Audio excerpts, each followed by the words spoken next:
Irmãos, hoje pela manhã nós iniciamos o culto com o Salmo 122, que diz o quê? Alegrei-me quando me disseram, vamos à casa do Senhor. Essa alegria deve permear os nossos corações. Diante desse tempo em que nós estamos passando, vivendo um tempo onde nós estamos separados uns dos outros por causa dessa pandemia, onde nós estamos afastados uns dos outros por orientação das autoridades sanitárias e governamentais. Então nós ficamos um tempo sem nos reunir aqui na igreja, ficamos um tempo sem esse ajuntamento solene, esse ajuntamento santo do povo de Deus para cultuar o Senhor, mas aos poucos nós estamos voltando. Isso é motivo de alegria, porque esse desejo, esse anelo pela presença de Deus, esse anelo por estar na presença de Deus, não somente nos nossos cultos individuais e domésticos, mas também em estar junto com a congregação para adorar, para louvar a Deus, para ouvi-lo falar conosco, para desfrutarmos dos meios de graças que o Senhor Ele nos dá quando nós estamos reunidos para o adorar no culto ao Senhor. Quando eu olho para esse texto, o Salmo 42, eu vejo este mesmo anelo no coração do salmista.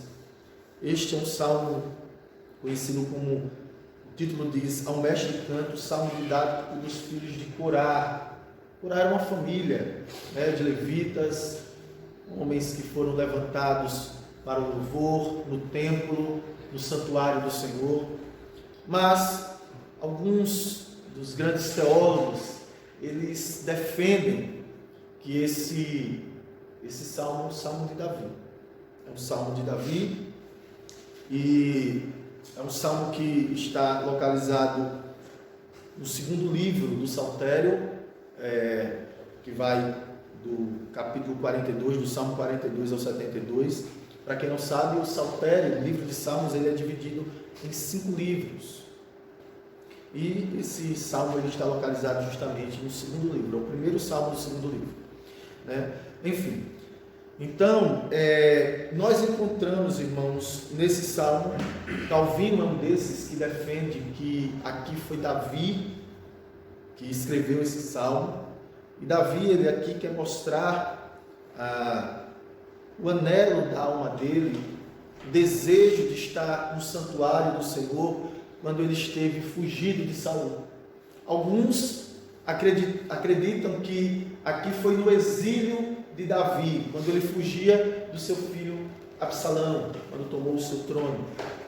Mas outros defendem que esse exílio aqui foi no tempo em que Davi estava fugido de Saul. Calvino é um desses. Calvino nos diz que, em primeiro lugar, Davi mostra que quando fora forçado a fugir em virtude da crueldade de Saul, e exposto à condição de exilado, o que de tudo mais o entristeceu foi ser ele privado da oportunidade de ter acesso ao santuário do Senhor, pois ele preferia o culto divino a todas as vantagens terrenas. Isso é uma compreensão daquilo que Davi fala nesse salmo, do anelo de Davi, do desejo dele de estar na presença do Senhor. Então Calvino ele compreende que esse anelo, acima de tudo, era também estar no santuário, no lugar onde Deus estabeleceu para que o seu povo estivesse junto adorando o Senhor. Em segundo lugar, Calvino diz que Davi mostra que, ao ser tentado pelo desespero, ele tinha a este respeito uma peleja muito difícil de sustentar, e a fim de fortalecer a sua esperança, ele também introduz uma oração e uma meditação sobre a graça de Deus. E por fim, aqui Davi novamente faz menção desse conflito íntimo que ele mantinha em vista do sofrimento que ele estava experimentando. Então, irmãos, esse salmo aqui ele é um brado de um homem que foi afastado das ordenanças e do culto ao Senhor. Então, suspirando pela tão amada casa de Deus, e aqui ao mesmo tempo a voz de um crente espiritual sobre a tristeza, e alguns até falam de depressão. Mark Lloyd Jones vai citar esse Salmo 42 falando sobre depressão espiritual.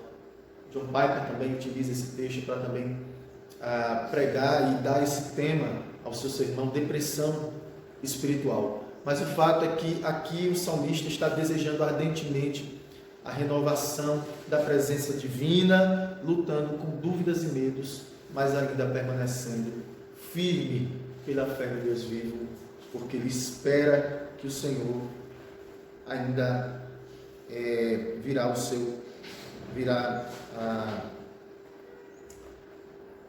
em seu favor, certo?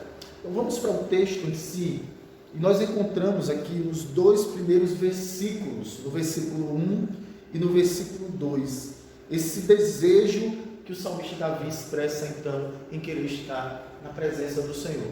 Veja no versículo 1 o que o salmista Davi ele fala, ele diz o seguinte: assim como a corça suspira pelas correntes das águas, assim por ti, ó Deus, suspira a minha alma. A corça era um animal, né? Alguns chamam de corça, mas é daquela família do veado, né? Aqueles animais que habitavam no deserto. E quando nós olhamos para o texto, nós encontramos aqui o anelo deste animal, suspirando pelas águas. E Charles Spurgeon, ao comentar esse texto, ele vai dizer que assim como a corça, que muitas vezes, ou pelo fato de habitar em um lugar seco, deserto, desejava então a água, ou então quando estava fugindo dos seus predadores, né? Eu já vi certa vez um comentário que falava que a corça, ela, além de ansiar pela água, pela sua sede, por passar muito tempo sem beber água, e ela tinha um olfato bem sensível, e ela procurava, ela sabia onde encontrar água, enfim. Mas também existia um aspecto, era que parece que o cheiro forte, né, da carne da corça, ela acabava que atraindo mais facilmente os seus predadores. Por isso, não somente ela necessitava de beber a água para saciar sua sede, mas também era uma questão de sobrevivência. Ela precisava se molhar, ela precisava se banhar para que pudesse diminuir esse odor que atraía os seus predadores. Enfim, o fato é que há uma necessidade, né, extrema de sobrevivência por parte da corça em anelar pelas águas. E Davi utiliza, né, desse exemplo, dessa analogia, para falar o quanto que ele também anela pela presença de Deus, anelava pela presença de Deus e desejava a presença de Deus. Então, assim como a corça suspira pelas correntes das águas, assim por ti, ó Deus, suspira a minha alma. E no versículo 2 ele vai dizer: minha alma tem sede de Deus, do Deus vivo. Quando irei e me apresentarei diante de tua face? Aqui, irmãos, nós vemos, eu acredito que expressa pelo salmista a maior necessidade de todos os homens. Todos os homens, assim como diz João Calvino, no seu primeiro livro das Institutas, quando ele vai falar sobre o conhecimento de Deus, ele vai falar que todo homem, ele foi criado à imagem e semelhança de Deus, e ele já foi criado na sua essência com a semente da divindade nele. O homem, ele foi criado com esse anelo, esse desejo inato por Deus. O homem, ele sempre vai desejar Deus, porque ele foi criado para ser um adorador. Ele foi criado para adorar a Deus em espírito e em verdade, mas o fato é que o pecado, ele distorceu a imagem do homem.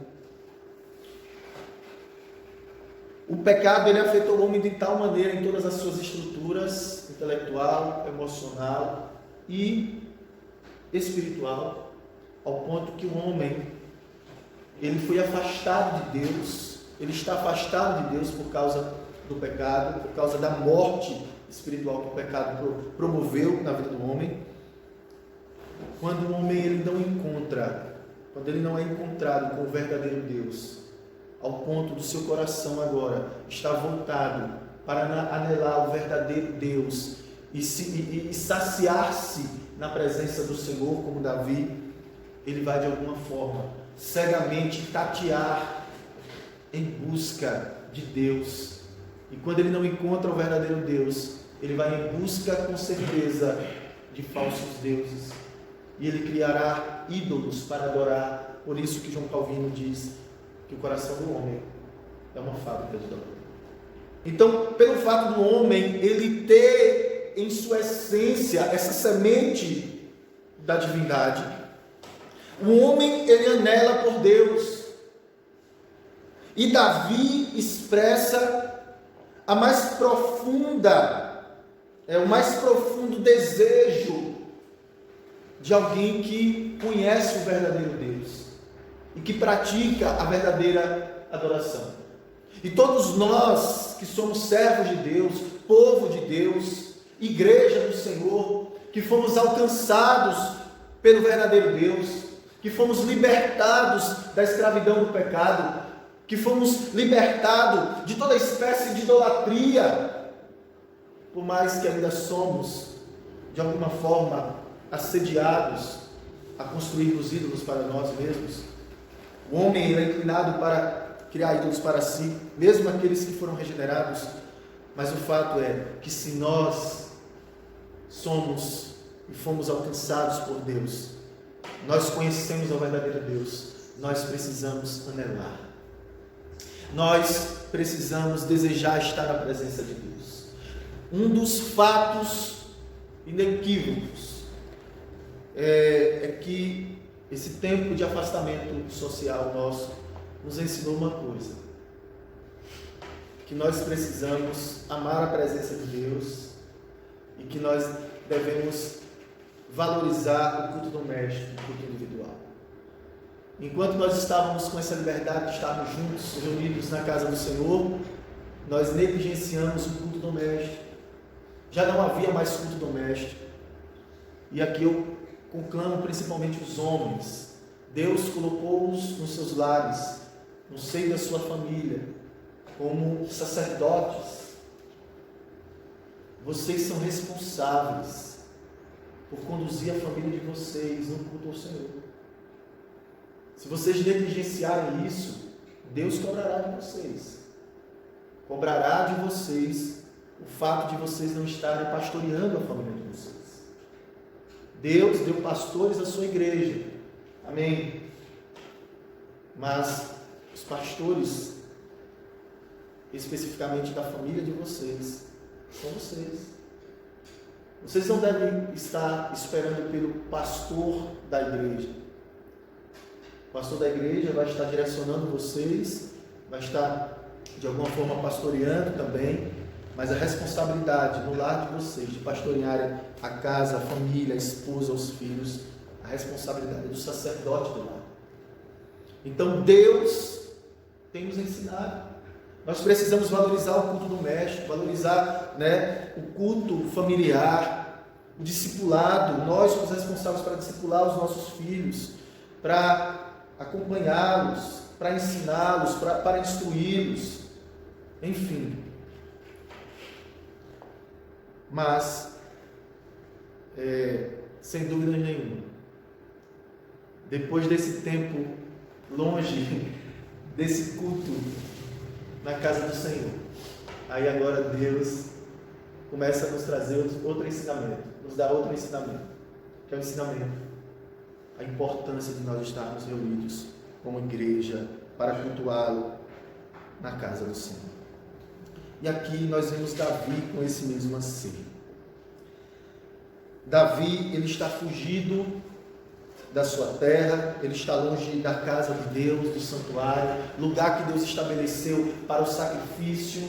No Antigo Testamento havia os sacrifícios, os rituais, né, que Deus estabeleceu na lei, para que o povo de Israel, para que eles se reunissem no santuário, para oferecer sacrifícios a Deus, para adorar, para louvar a Deus, para oferecer incenso, oração ao Senhor, para aprender a lei, enfim. Esses meios de graça, irmãos, todas essas coisas são sombras, né, que apontam para Cristo, é uma tipologia que aponta para Cristo como verdadeiro sacrifício, né, aquele que é o Cordeiro de Deus que tira o pecado do mundo. Ele é o verdadeiro templo, ele é o verdadeiro sumo sacerdote, enfim, ele é o verdadeiro profeta, ele é o verdadeiro rei. Então, todos esses ofícios que havia no Antigo Testamento, eles apontam para Cristo. Mas ao mesmo tempo, nós encontramos também nesse formato, né, que Deus estabeleceu para a sua igreja, após a vinda de nosso Senhor Jesus Cristo, após a descida do Espírito Santo, Deus ele nos deu esses meios de graça, que é a pregação do Evangelho, que são os sacramentos, a ceia, o batismo e essas coisas. Deus estabeleceu para que pudesse ser feito o seu povo reunido, as orações dos santos, a comunhão dos santos, todas essas coisas são meios de graça que Deus estabeleceu. E nós precisamos anelar por isso.